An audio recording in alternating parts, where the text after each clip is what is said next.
Miller, I'm sure you've seen some doom and gloom headlines in the news over the past year or so.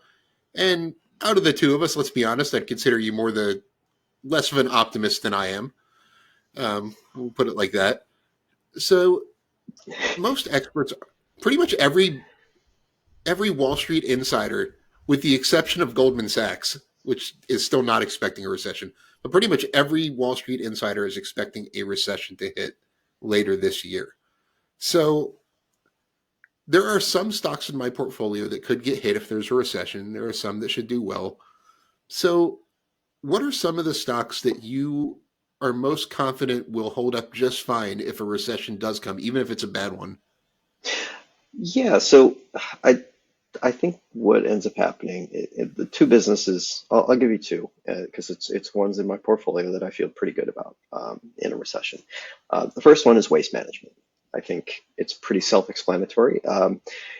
Waste management hauls, delivers, picks up, and stores your trash in landfills. It's not a complicated business to explain, but there is a lot of work behind it, and it's a very almost impenetrable moat of owning landfills because try to get a new one built, buddy. It ain't happening. And so there is a lot of like built-in resiliency into waste treatment, waste management, and what this company does. So much so that it's certainly a company that I'm not going to worry about in a recession, anyways. Obviously, there are some economic sensitivities to it.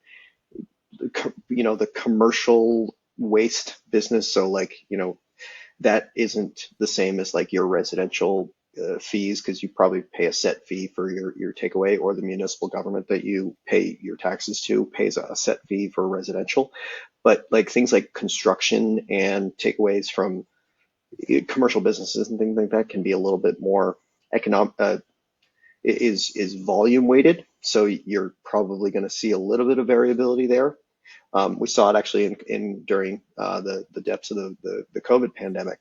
And so there is some sensitivity, but that kind of municipal waste collection, all that stuff is such a resilient business that it can really prop the company up through a short or even prolonged recession.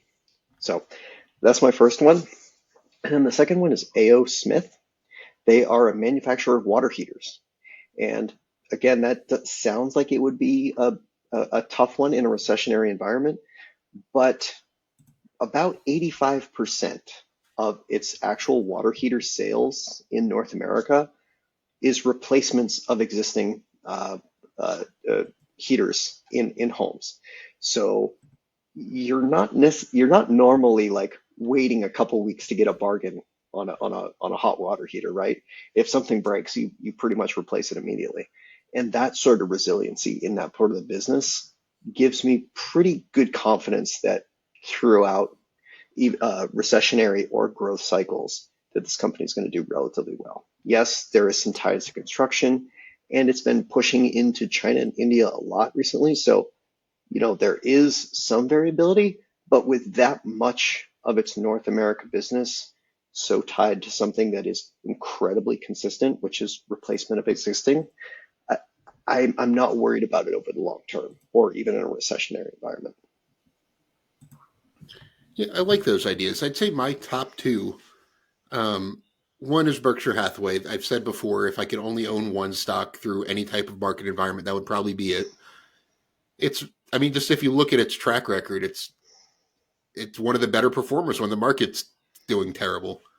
In the 2008 2009 crash, it outperformed the market. In the past 50 years, the S&P 500 has been negative 12 times. Berkshire outperformed the market in 10 of those. So they weren't always positive, but they did better than the overall market in most years when it went down. Um, the most of its businesses are very resilient. Obviously, things like See's Candy, people are going to stop buying if times are tough. That's something you cut back on. But everyone's going to pay their insurance bills. Everyone's going to pay their electric bills. Most of the portfolio, like Apple, is a surprisingly recession resistant business, and that's 25% of Berkshire's portfolio. So that's one of the stocks that I would feel very, very confident, just not even checking during a recession and knowing it's going to be just fine. The other is probably Realty Income. And for some of the same reasons you described with certain businesses, it's a real estate investment trust that, kind of like Berkshire, has a great track record of performing well during recessions, which is kind of rare for a real estate company, especially one focused on retail real estate. But its properties are designed to perform well in any kind of environment. Most of its tenants, when Realty Income buys a property, it usually already has a tenant there. It buys a property with a tenant. Most of its tenants are in recession resistant businesses. Think things like dollar stores, like Sam's Club is a big tenant. There's CVS and Walgreens are both big tenants of Realty Income. These are businesses that tend to do well no matter what because they sell things that people need or sell things at a discount. Dollar stores did better during the 0809 recession than they did in the years before because people needed to cut back on spending and that's where they went. It has a history of raising its dividend no matter what.